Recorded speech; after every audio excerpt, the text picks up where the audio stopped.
These notes are going to be on the autumnal equinox. Equinox, equinox, same thing. Different people pronounce it in a different way. The reason we're taking these notes at this time is because this is what is actually occurring on Saturday. So at a certain point on Saturday, it is a different time, and we'll get to what time that actually occurs a little bit later. The sun will be at the point where it is directly at the equinox. So the equinox actually occurs at a particular point. But we're going to start out by talking about this. So first of all, this is the subject of the notes, but we need to talk about what equinox actually means. I've broken apart the word here into its Greek and Latin roots for you and given the English definitions for these root words and color-coded them just to make it easy to look at them. And it is, again, something that I encourage you guys to always do in your notes. Always color code. Use colored pencils. It's going to make the information that is important stand out. And you'll see that as I go through the notes. So as you can see, equi, in this case, means equal. Interesting thing, if any of you are into equestrian sports, you will notice that equi is part of that word as well. And equi also means horse, but in this case, it actually means equal. And you can see nox means night. Now, all Greek and Latin roots are descriptive when they are used in words. As we started to see in class when we talk about subjects like biology and geology, they are actually descriptive. They are telling you something. Even though it is one word, the roots are describing what the word means. So it means equal night. And you might ask yourself, why would it be equal night? The reason is this. During the equinox, on the day of, there's exactly 12 hours of light and 12 hours of dark in one 24-hour day. So you can see how this word is describing what that one day is like. And this year, it falls on the 20th. It falls on Saturday. That can be a range, depending on different astronomical calculations. It can be on different days, and of course the leap year kind of throws everything off. So it usually spans somewhere between the 19th and the 23rd, depending again on what year it is. But this year, this is when it falls, is on Saturday. And it just happens that the entire reason that we have this occurring, and the entire reason for the seasons themselves, is the tilt of the Earth. And when I'm talking about the tilt, I'm talking about the tilt on its axis. So, the Earth spins on its axis, and that's what we call the North Pole. This is different than, and we'll be going over this in class later, than the magnetic North Pole. The magnetic North and South poles are actually not on the axial North and South Pole. The axial North and South Pole are actually imaginary lines based off of where the Earth is spinning. So, if you were exactly on the North Pole and the Earth was spinning and you were looking at the sky, what you would notice is that the whole sky would be spinning around that one point that is straight above your head. It doesn't happen when we are off the North or South Pole. It is not spinning directly above your head, it's spinning at another point. But you'll notice this axial tilt of the Earth, and this is also based off of the tilt in relation to the orbit, how the Earth orbits around the sun, is exactly 23.5 degrees. That does change over time, but right now, in the time period that we're living, it's 23.5 degrees. And again, that causes all of the seasons. Also, that axial North Pole points to a particular star. Often people call it the North Star, but actually that's just a common name for it. The actual name for it is Polaris. And in there you can see there is a Greek root word again, that pole word. So we'll be talking about that a little more as well. So Polaris is actually the last star in the handle of the Little Dipper. And I'm sure a lot of you actually know how to find this. So the Little Dipper, our common name for it, is actually called Ursa Minor. That's the name of the constellation. And to find Polaris, you actually try to find the Big Dipper, Ursa Major, and the last two stars in the cup portion of the Big Dipper point towards the Polaris, basically the last star in the handle of the Little Dipper. And if you wanted to know, Ursa means bear, and of course Minor means small, and Ursa Major is the large bear. There's there's something else that we need to know as well, and this is a huge misconception. I bet if you take these notes and your parents don't hear you taking the notes, and then you ask them what the reason for the seasons is, I would venture to guess that somewhere between a third and a half, because this is what we see in polls nationwide,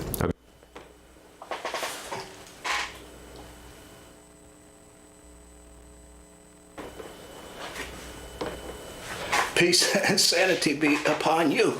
I'm Hassan Rashid, and I welcome you to another episode of your Human Service News and Information. It's excellent being here with you, and it's always an awful great achievement to come into your lives like we do here daily at Cctv. So, okay, I didn't get the show started, but before we get into the subject of our broadcast here today, I'd like to remind you that tomorrow's the big day right here at Cctv. That's the Cctv Backlot Barbecue. So if you'd like to come on in and check out make some last minute arrangements for tickets, or if you're interested in becoming a part of this event in any way, I advise you to come on in 438 Massachusetts Avenue, or you can call somebody. You can call Clodagh Drummy at 617-401-4005 and tell her what's on your mind about this big event tomorrow, Backlot Barbecue, honoring the outgoing city manager. That's Mr. Richard Rossi. So it's gonna be a big day for him also. You come out and shake his hand and wish him well. Okay, and they're going to be Didi Delgado, Robert Hobuck, Derek Jackson will be inducted into Cctv's honorary board. So don't you miss that one. You come on out tomorrow, and I think that you'll be able to purchase tickets right at the door. So they're not going to be letting you in up front. That's 438 Massachusetts. You got to go all the way around back, and I think that's Green Street, if I'm correct. But you'll see the folks out there, and you can make some inquiries right there at the admission table. Okay. So once again, tomorrow, Backlot Barbecue, Cctv Backlot Barbecue. That's right here, 438 Massachusetts. If you'd like to call for, if you have any questions, anything that you'd like to get off your mind, you can call Clodagh Drummy 617-404005. Okay. I got another message I'd like to deliver to you before we get started. Winter's coming. Today is the change of the season. Well, tomorrow. Well, technically, the season's already. Summer's gone. So you don't have to be running around and suspended animation about the fact thinking it's still summer. Today marks the end of summer, and tomorrow is the first day of autumn. That's what the opening video was about. The autumn equinox. That's the fall equinox. Okay, so we're gonna get more into that and tell you a little bit more about the change of seasons. Also, all you astrology fans out there, people who follow astrology, tomorrow's also the sun or the moon moves into the constellation of Libra. That's the constellation of balance. That's the balance of human beings on the earth. So that came from the constellation of Libra. And tomorrow is the first day of Libra too. So there's two things going on: the change of season and the change of constellations. Okay, so we're going to get more into that later on. But I'd like to also remind you, because of these changes, the seasonal change in nature makes this move once again. There's 4 times nature makes its big moves a year, 365 days, but this is a divide. Going back to nature, it divides 365 days up into 4 big sections. So when fall hits, the third segment of the seasonal changes of nature, it's time to start thinking about flu shots. So I guess the Board of Health, they want me to remind you that don't be running around and suspended animation thinking it's still summer. It's just about time for you to go on into your favorite pharmacy, medical office, or whatever you go, and get you a nice flu shot, so you get some extra protection during the winter. Okay. And another thing I'd like to remind you of too, also, that the Cambridge Housing Authority waiting list is open. It's not open right now, but they want me to remind you of the fact that it will be opening beginning October 3rd, that's 2016, at 10 a.m. Cambridge Housing Authority will be accepting online pre-applications. Now this is online. You can't walk right up in there.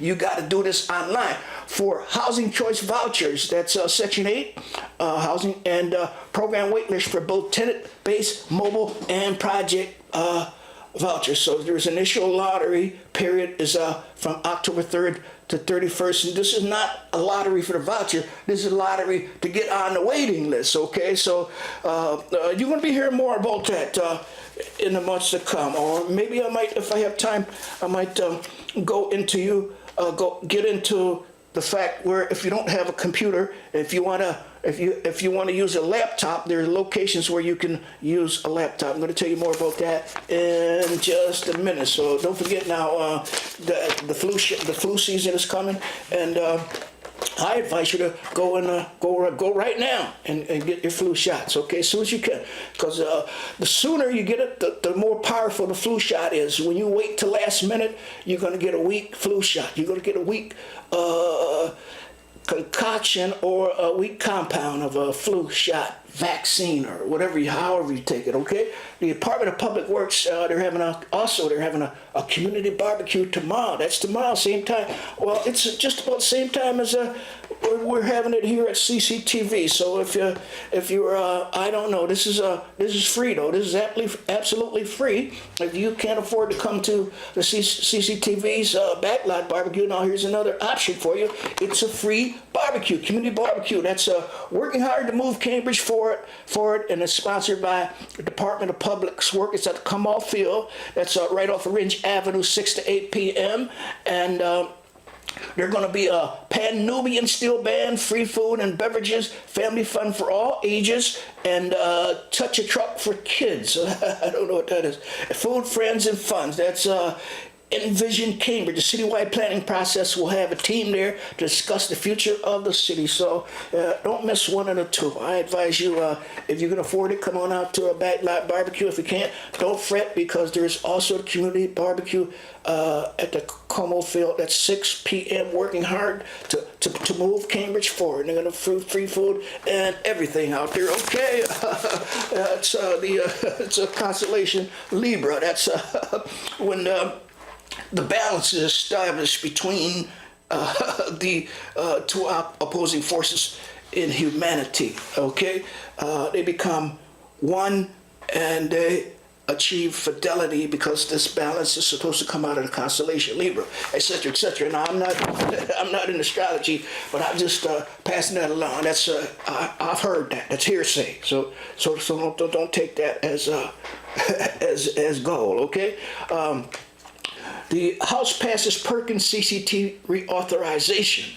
The House of Representatives passed House Rule 5587, the Strengthening Career and Technical Education for the 21st Century Act, by a bipartisan vote of 405 to 5. The legislation would reauthorize the Carl D. Perkins Career and Technical Education Act, which has not been reauthorized since 2016, so I congratulate them on that one. The legislation would not make some changes to the current law. A new grant program overseen by the Education Secretary would award money to programs that aligns career technical education with state workforce needs. States would also be able to withhold a greater share of their federal CTA funding under Perkins for their own competitive grants or formulas. Sponsors have said the additional flexibility is necessary for states to address their local unique needs. They also say the flexibility is necessary to target workforce development funds towards sectors that have high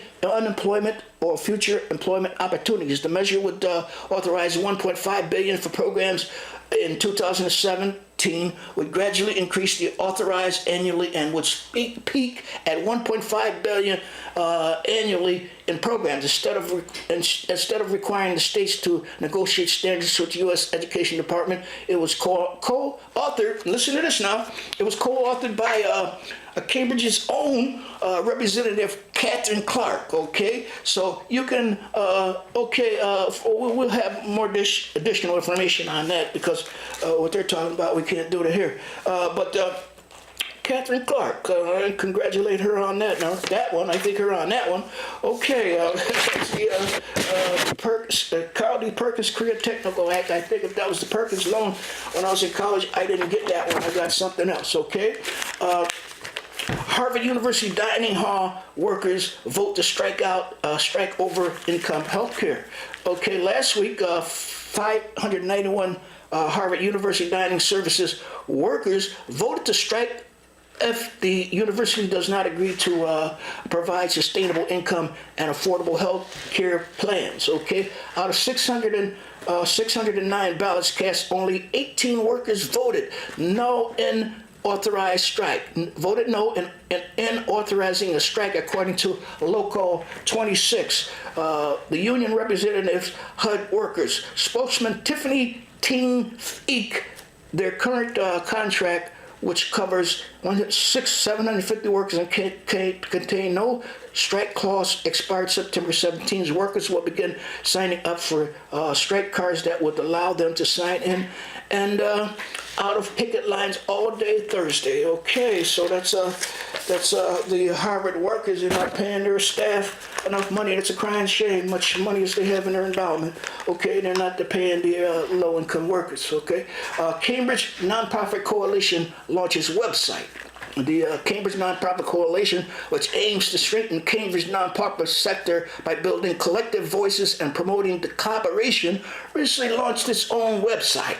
Since 2013, the coalition was convened for summit and an organizational planning meeting bringing together nonprofit leaders from across the city of Cambridge. The topics have ranged from facilitated conversations on the state of the sector to collective impact theory. Okay, so if you want to access this new website, I'm going to give you the website address right now. It's www.cambridgenc.org. That's www.cambridge.org. No, wait a minute. www.cambridgenc.org. Once again, okay, correction. www.cambridgenc.org. NC stands for Nonprofit Coalition. So the people finally got on the net, okay? got a website out there, so you check them out. Housing improve health of chronically homeless people. Medicaid and housing, improving the health of homeless. 500,000 people are homeless in the United States on a given night. Okay, so what can Medicaid do? Pay for case management, yes. Provide services for those in permanent supportive housing, yes. Pay for rent or mortgage payment, no. Impact of housing-related services on a chronically homeless.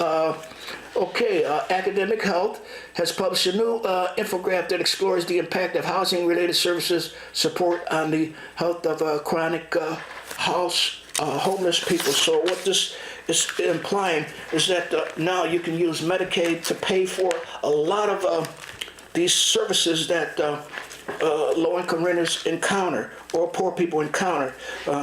So you can plan for case management, provide services for those in permanent supportive housing, pay for rent or mortgage. So you can do a lot of things about Medicaid, and so you'll be hearing much more about that one here also on the Human Service News information. Okay, when time permits. Okay, guess what? It's International Peace Month. Okay, no, International Peace Day, and you always hear me opening my broadcast and ending my broadcast with peace be unto you, etc., etc. But today at the United Nations, it's International Peace Day. We got a video I want to share with you on it, and when I come back after this video, I'm gonna talk a little bit about International Peace Day. Okay. All right. Okay. Here we go.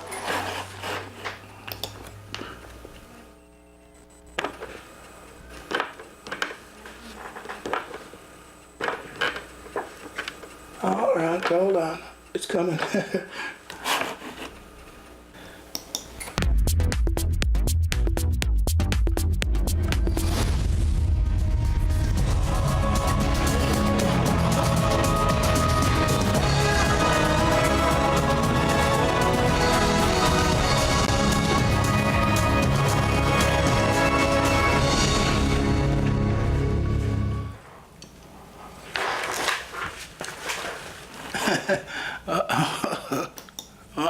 just happened?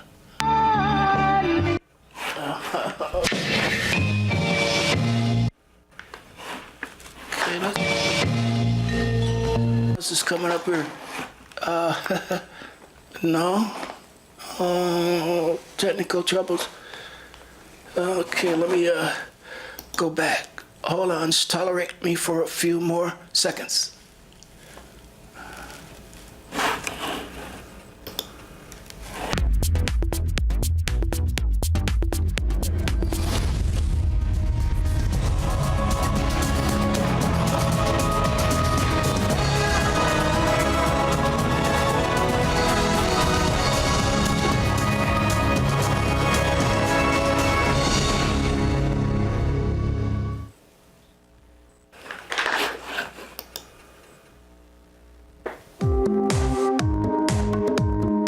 All over the world, people in all walks of life appreciate the significance of peace. I'm Michael Nuri on behalf of PeaceCast. We see peace as a fundamental human need and as a fundamental human right. This year on September 21st, we're celebrating the International Day of Peace with a worldwide webcast, PeaceCast, and we'd like you to be part of it. Send in videos of music, dance, spoken word, whatever speaks your peace. PeaceCast will stream to thousands of people as long as it is Peace Day, anywhere on the planet. Peace is possible. Peace is real. Peace is worth it. You're worth it. Please visit us at peacecast.tv. It's time to speak your piece.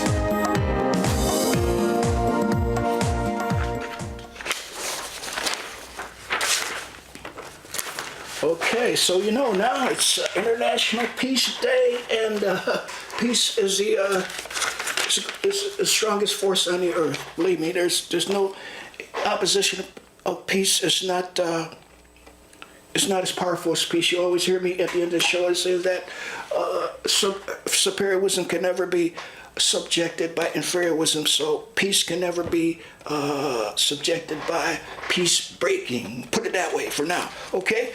The Peace Action, okay, right here in Cambridge. They're located right here, the Massachusetts Peace Action, and there's a campaign out.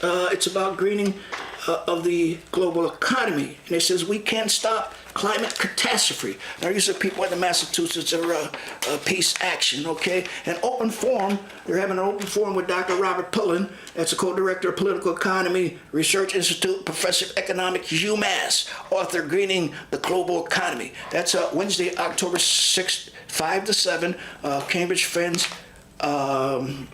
meeting 5 Longfellow Park, okay? And another thing that's happening around here in Cambridge is the Fair Housing Symposiums.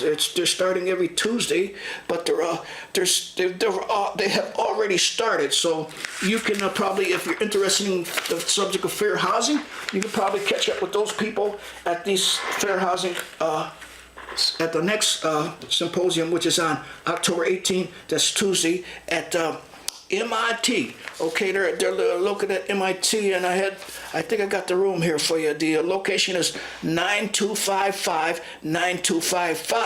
I don't know what that means, but there's a map out in front of NIT, and it shows that all the buildings have numbers. So this is a building number, 9-255-925. That is if you're interested in the Fair Housing Seminar, The Promise of Fair Housing Development and Planning, Law and Civil Rights. That's the title of it. So the next one is October 18th, and October 4th, October 18th. So the time is 12:30 p.m.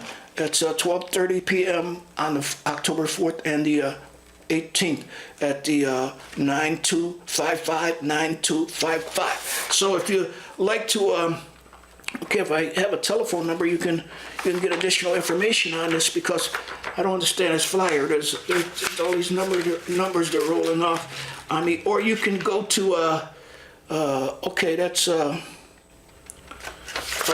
know there are a lot of folks out there interested in fair housing, and so am I.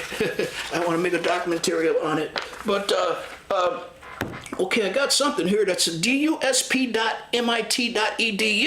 Okay, that's HCED/event, Fair Housing Symposium.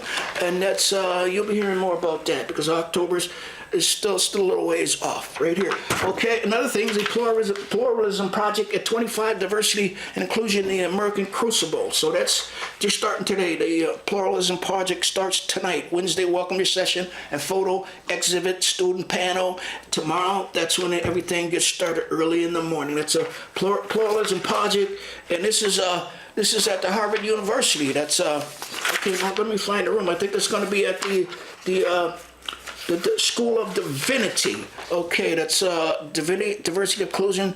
Okay, well, I can't find that. I thought I had that for you.